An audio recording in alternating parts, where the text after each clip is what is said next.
چی شده؟ بزرگ رفته؟ همه با هم بس کرد آقای بفرم بله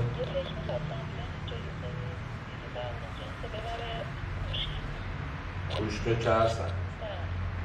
باشه سم بلاک نوردیه؟ بلاک نوردیه؟ میان یه پنیر خواهش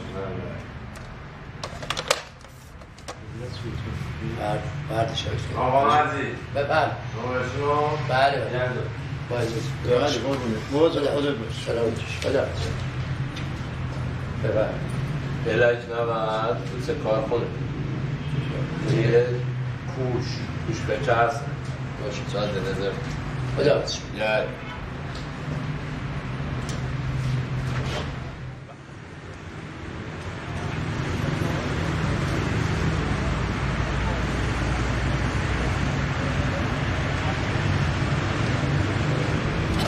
بر اساس نوار ریهشون که الان اینجا داریم نگاه میکنیم تقریبا حجم در حقیقت کلی ریهشون توتال والیوم کپاسیتیشون چیزی در حدود 2 لیتره که حالا توی افراد بالغ این 6 تا 8 لیتره و توی بچه ها دیگه این حداقل 3 لیتر هستش. اینا نشون میده که ایشون شاید بیش از 70% یا حدود 70% ظرفیت ریهش رو از دست داده.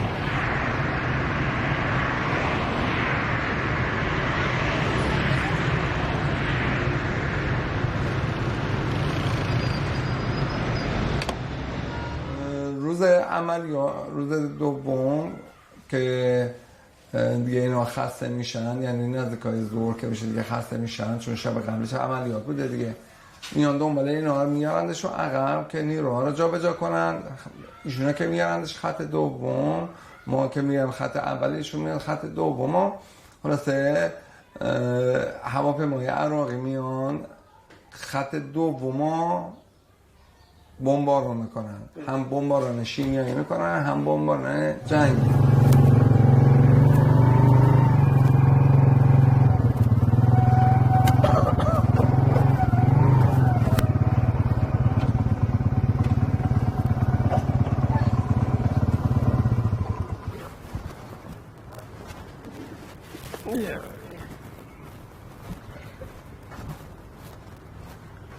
سلام علیکم.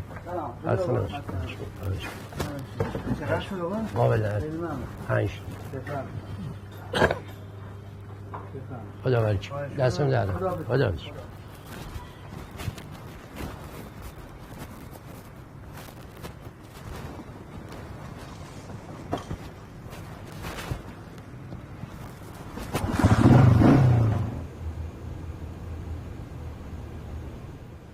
از حس حال خودتون به عنوان همسر جانباز شیمیایی بگید.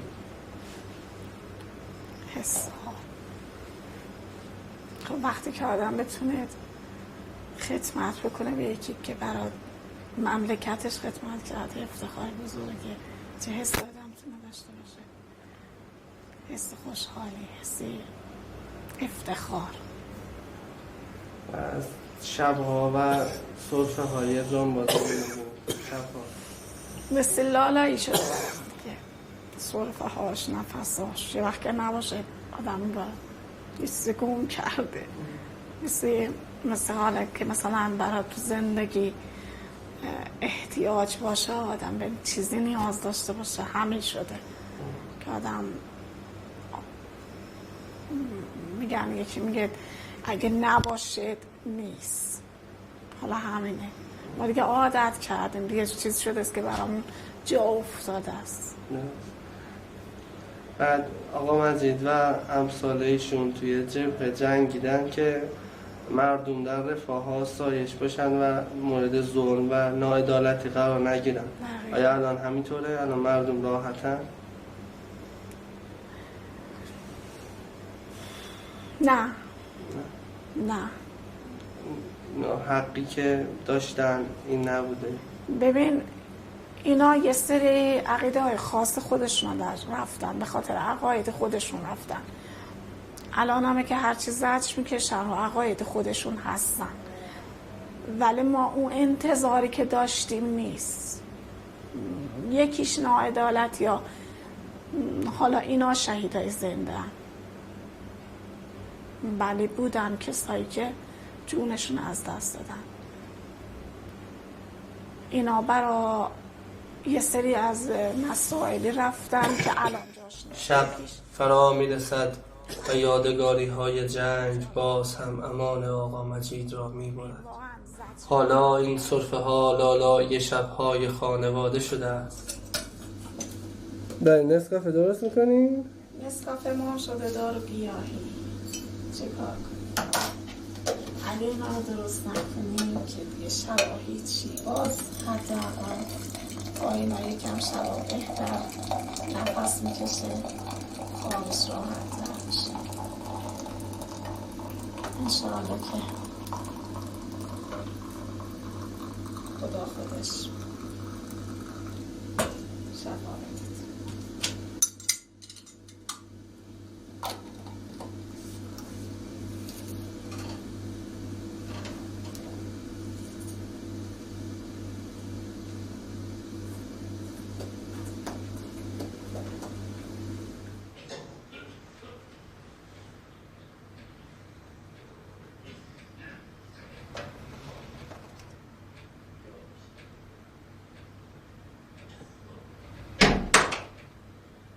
الان 32 سال است آقا مجید با این سرفه ها آشنا شده.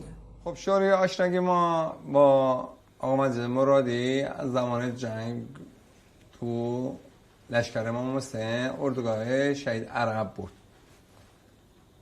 و به اتفاق یه سری از دوستان بودیم که به هر دل هم مجروح شدند و شهید شدند و یه سرشون که موندگار شدند. و این عکس که من الان دارم میبینم، مثلا این یه عکس مال زمانیه که فرمانده بهداری که جناب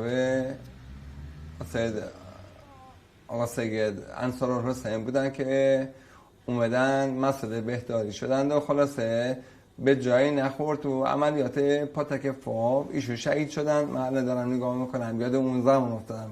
رفتیم به اتفاق دوستان خونه این شهید و خلاصه بازدیده از خونه واده ایشون کردیم. خیلی عکس ها هست که یکی که الان من دارم اینم خاطرات جبهه را ورق میزند. با بستن هر ورق هم رزمی از بینشان می رود، دست و پای معلول و گلویی پر از سم می شود.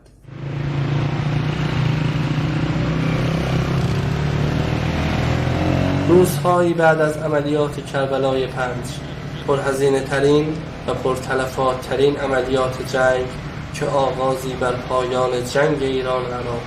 رژیم بحث عراق برای جبران تلفاتی که داده بود، خط دوم نیروهای ایران را با مواد شیمیایی بمباران کرد.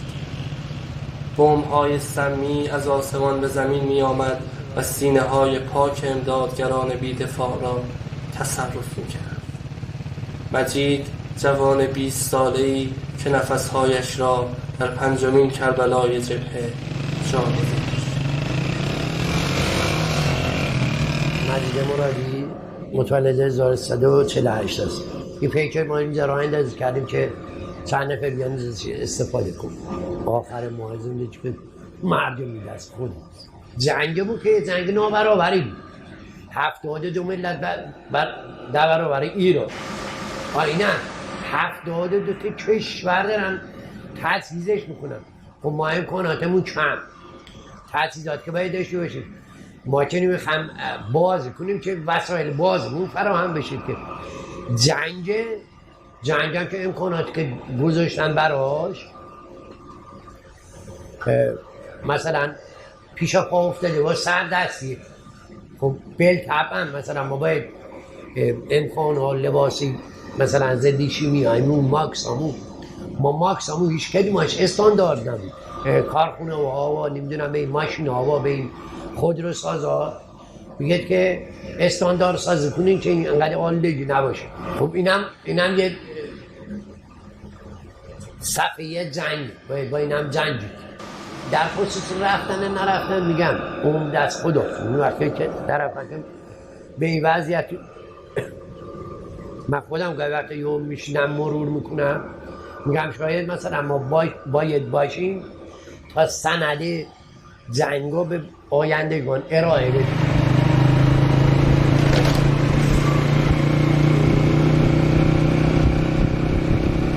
دودها مراعات جانباز شیمیایی را نمی کنند. دودها دشمن 30% باقی مانده ریه های اوست.